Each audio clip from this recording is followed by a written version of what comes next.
सारी दुनिया जूझ रही है और उस बीमारी के साथ लड़ाई का एक अनिवार्य अंग है घर में बंद रहना, सारे काम धाम बंद करके बैठे रहना। घर में बंद रहकर जितना हो सकता है उतना करना। तो हमारे संघ के कई स्वयंसेवकों को लगता होगा कि हमारी शाखाएं अभी मैदान पर लगना बंद है, कार्यक्रम बंद है, संघ शिक्षा वर्ग प्रारंभ हुए होते वो बंद है, तो हमारा काम बंद है।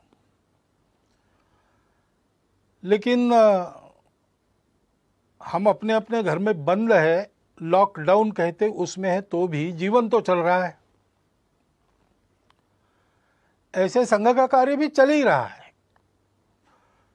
नित्य के कार्यक्रम बंद है, दूसरे कार्यक्रमों ने उनकी जगह ली है। ये संघ के लिए भी और हम सबके जीवन के लिए भी सत्य है, क्योंकि जीवन मनुष्य का, इसकी कल्पना क्या है? तो सारी दुनिया मानती है और संघ में भी हम लोग मानते कि हम स्वयं अच्छे बने और अपने अच्छाई का उपयोग करके जग को अच्छा बनाएं, दुनिया को अच्छा बनाएं। स्वयं अच्छा है और दुनिया के लिए कुछ नहीं कहता, उसको भी लोग अच्छा नहीं करते। और दुनिया के लिए गलती से कुछ अच्छा कर भी लिया लेकिन स्वयं के जीवन में अच्छाई का कोई अंश नहीं, उसको भी दुनिया अच्छी नहीं कहती। जीवन के या संघ कार्य के एक ही सिक्के के ये दो पहलू है। अपनी परंपरा में ऐसा कहते हैं, एकांत में आत्म साधना और लोकांत में परोपकार। यही जीवन का स्वरूप है, यही संघ कार्य का स्वरूप है। तो अपने स्वयंसेवक रोज प्रार्थना कर रहे हैं, मैदान पर एकत्र आकर नहीं कर रहे, अपने परिवार के साथ घर में कर रहे हैं। लेकिन प्रार्थना करने का उनका समय निश्चित है, उनके परिवार में उस समय प्रार्थना हो रही। अनेक प्रतिनिधित स्वयंसेवक अपने प्रतिज्ञा का रोज स्मरण करते होंगे। नित्य शाखा के कार्यक्रमों में अभी इतना ही करना संभव है, उतना चल रहा है। बाकी कार्यक्रम दूसरा बदल गया है, वो सेवा का कार्यक्रम है। प्रचंड प्रमाण में जो सेवा चल रही उसको सब लोग देख रहे और सारा समाज हमको प्रोत्साहन भी दे रहा है। परंतु हमको ध्यान में रखना चाहिए कि ऐसा नहीं मानना चाहिए यही अपना कार्य है। कार्यक्रम अपना कार्य नहीं है।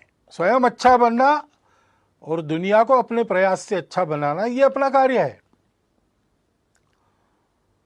चीन देश में भारत से एक भिक्षु गए तथागत के धम्म का प्रचार करने के लिए। कुछ वर्ष वहां काम करने के बाद उनको ऐसा लगा कि तथागत का एक चरित्र लिखा जाए चीनी भाषा में, वहां के जनता के लाभ के लिए। तो लिखकर तो तैयार हो गया, लेकिन उसको छापना है। तो वहां उनके जो संपर्क थे उन सब लोगों से वो मिले, उनसे धन इकट्ठा किया, बताया तथागत का चरित्र उससे छापेंगे। और सारा धन इकट्ठा होने के बाद छापने के लिए छापखाने में वो हस्तलिपि देना कल देनी है, तो आज रात में एक बड़ा भूचाल आ गया और बहुत से देहात, बहुत से शहर तहस नहस हो गए। तुरंत सेवा कार्य में सब लोग लग गए। तो पुस्तक के लिए जो धन लाया था उसका स्वाभाविक उपयोग लोगों की राहत के लिए हो गया, वो धन समाप्त हो गया। इसलिए सारा वो राहत कार्य पूरा होने के बाद फिर से भिक्खू ने सबको बताया कि धन तो दिया था आप लोगों ने, लेकिन वो ऐसे काम में हो गया खर्च, तो और एक बार धन संकलन। फिर से वैसा किया। फिर जब छापखाने में जाना था उसके पहले कुछ दिन एक बड़ी बाढ़ आ गई, फिर से राहत कार्य करना पड़ा, सारा संकलित धन उसमें व्यय हो गया। फिर जाकर लोगों को समझाया, लोग भी समझ गए। तीसरी बार धन संकलन हुआ, इस बार कोई आपत्ति नहीं। हस्तलिपि छापखाने में गई, मुद्रित होकर किताब तैयार हुई, किताब का धूमधाम से प्रकाशन हुआ। लोगों ने और उस किताब को बड़े श्रद्धापूर्वक खरीदा और पढ़ने के लिए अपने अपने घर में जब लोगों ने उसको खोला तो पहले पन्ने पर लिखा था कि ये तथागत के चीनी भाषा में चरित्र की तीसरी आवृत्ति है। यानी लिखित चरित्र एक चरित्र का स्वरूप है, लेकिन उस चरित्र का जो संदेश है दुनिया की दुख मुक्ति, उसको आचरण में उसके पहले 2 बार लाके दिखाया गया, तो वो भी उस पुस्तक की आवृत्ति है। ऐसे हम आज जो कर रहे हैं वो भी कार्यक्रम बदल के संघ का ही कार्य कर रहे हैं, इस भावना से उसको करना। तो स्वाभाविक केवल संघ के लोगों के लिए नहीं, सभी के लिए कुछ बातें स्पष्ट हो जाती है। एक तो हम ये सेवा क्यों कर रहे हैं,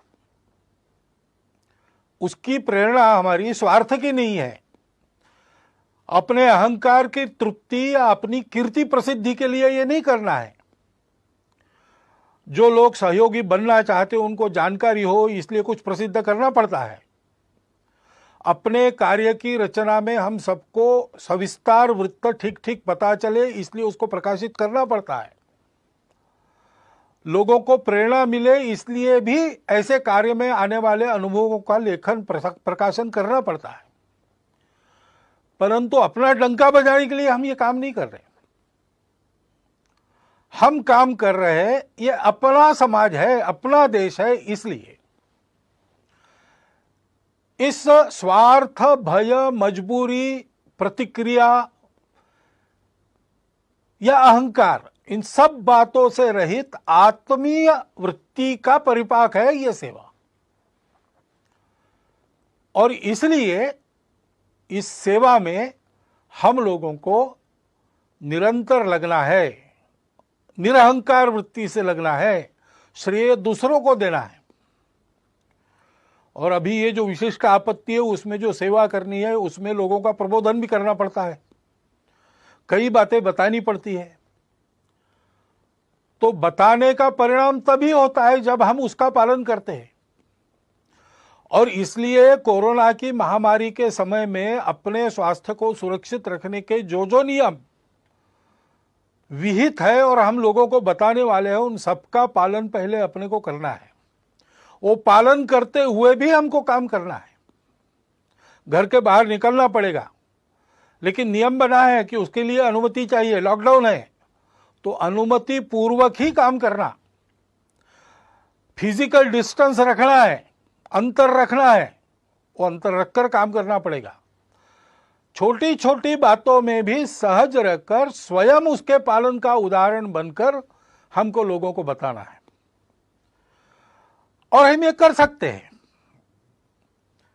महामारी नई है, उसने कहर मचाया है, लेकिन उससे डर जाने की आवश्यकता नहीं है। डरने से काम नहीं होता, डरने से संकट का बल ज्यादा बढ़ता है। अपना संतुलन कायम रख के मन में भय का लवलेश न रखते हुए ठंडे दिमाग से कौन से उपाय करने हैं, कैसे करने पड़ेंगे, क्या क्या करना पड़ेगा, इसकी योजना बनाकर हम काम करते हैं तो वो काम यशस्वी होता है। आत्मविश्वास युक्त ऐसा अपना सुनियोजित प्रयास करना है, भय से रहित होकर, और सातत्यपूर्वक प्रयास करना है। क्योंकि ये बीमारी नहीं है, इसमें निश्चित क्या क्या हो सकता है इसके अनुमान लगते, जैसे जैसे अनुभव आता है वैसे ही पता चल रहा है। और इसलिए अब ये कितना चलेगा पता नहीं, जल्दी से जल्दी समाप्त हो ये पूरा प्रयास हम करेंगे, लेकिन जितने दिन चलेगा उतने दिन पीड़ित लोगों को राहत देने के और ये बीमारी न फैले उसके प्रयास जारी रखने पड़ेंगे। बीच में ही छोड़ दिया तो यशस्वी नहीं होंगे। एक आदमी सब तरफ से कंगाल हो गया, निराश हो गया, उसको ऐसा लगा हम आत्महत्या करेंगे। लेकिन कुछ उसके जेब में पैसा था, कुछ दिन जीने का सामान उसके पास था, तो उसको ऐसा लगा कि पहले इसको खर्चा कर देते हैं और बिल्कुल ही कफलक होकर मर जाएंगे। इसलिए वो बड़े शहर में गया कि वहां पर जुआ खेलेंगे और ये सारा धन उड़ा देंगे, फिर मर जाएंगे।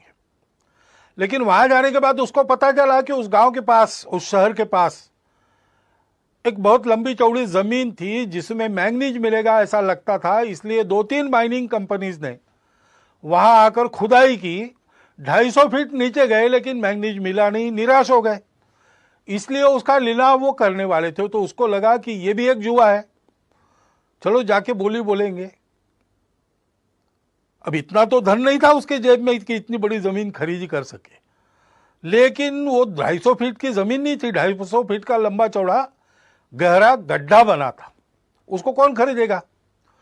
उस नीलाम में कोई आया ही नहीं, यही अकेला पहुंचा। इसलिए इसके जेब में जितने पैसे थे उतने में उसकी जमीन हो गई। अब जो मजदूर वहां काम कर रहे थे उनको उस दिन की मजदूरी कंपनी ने दे दी थी, तो उन्होंने आके पूछा क्या करें, काम अभी बंद करें कि 5 बजे तक करें और बाद में छोड़े? तो उसने कहा आपने पैसे लिए हैं तो 5 बजे तक काम करो। उन्होंने 5 बजे तक खुदाई की, 3 फीट और खोदा, उसमें जो नमूने मिले उसमें मैंगनीज मिल गया। और कंगाल बना हुआ वो आदमी मैंगनीज की खदानों का मालिक, बाद में एक रेलवे कंपनी का मालिक, ऐसा सब कुछ बन गया। फिर से उसका जीवन बन गया। उसने लेख लिखा, वो मैंने पढ़ा, रीडर्स डाइजेस्ट में आया था, कहानी अमेरिका की है, लेकिन उसका शीर्षक था difference between the success and failure is 3 feet. 3 feet के अंतर के लिए अपना सातत्य खदान मालिकों ने छोड़ दिया तो वंचित रह गए, और 3 फीट और खोदने का दम इसने दिखाया तो इसको वैभव मिल गया। इसलिए ऐसा सातत्य अपने प्रयासों में चलना चाहिए, ऊबना नहीं चाहिए, थकना नहीं चाहिए, करते रहना चाहिए। सबके लिए करना है, इसमें कोई भेद नहीं है। जो जो इसके पीड़ित है वो हमारे अपने हैं। भारत ने तो जिन दवाइयों के और निर्यात पर बंदी लगाई थी, दुनिया के हित के लिए उसको हटाकर थोड़ा बहुत अपने तरफ नुकसान लेकर भी दवाइयां भेजी है। जो मांगेंगे उसको देंगे, क्योंकि यह हमारा स्वभाव है। हम मनुष्यों में भेद नहीं करते और ऐसे प्रसंगों में तो बिल्कुल नहीं करते। सब अपने हैं। जो जो पीड़ित है, जिसकी जिसकी आवश्यकता है, उन सब की सेवा, जितनी अपनी शक्ति है उतनी सेवा करनी है। और ये सेवा करते समय कोई स्पर्धा तो है नहीं। अपनी कीर्ति फहराने के लिए दुनिया भर में हम काम नहीं कर रहे। इसलिए जो इस काम में लगे उन सबको साथ लेकर, उन सबके साथ रहकर काम करना है, सामूहिकता से काम करना है। इस प्रकार से हम सेवा करेंगे। लोगों को जो बताना है वो बताएंगे, लोगों से जो करवाना है वो करेंगे। आधार उसका होगा अपनत्व की भावना, स्नेह, प्रेम, वो अपने व्यवहार में दिखना चाहिए। काम अच्छा होना चाहिए। सेवा का काम है, उपकार तो है नहीं। हम अपने लोगों का काम कर रहे हैं, इसलिए वो उत्तम होना चाहिए।